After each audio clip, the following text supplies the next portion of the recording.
حضرت ابو ہریرہ رضی اللہ عنہ سے روایت ہے کہ رسول اللہ صلی اللہ علیہ وآلہ وسلم نے فرمایا، دنیا مومن کا قید خانہ اور کافر کی جنت ہے۔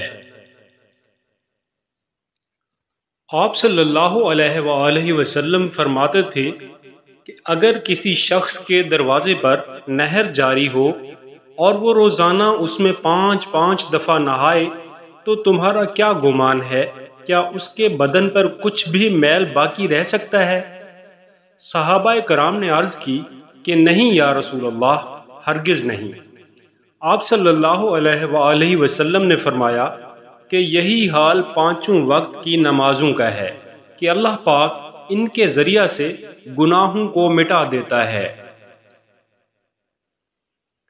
جب گرمی تیز ہو جائے تو نماز کو ٹھنڈے وقت میں پڑھا کرو، کیونکہ گرمی کی تیزی دوزخ کی آگ کی بھاپ کی وجہ سے ہوتی ہے۔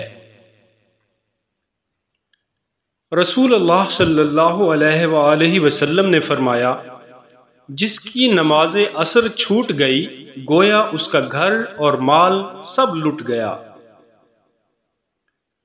رسول کریم صلی اللہ علیہ وآلہ وسلم نے فرمایا کہ جس نے 1 رکعت نماز باجماعت پا لی اس نے نماز باجماعت کا ثواب پا لیا۔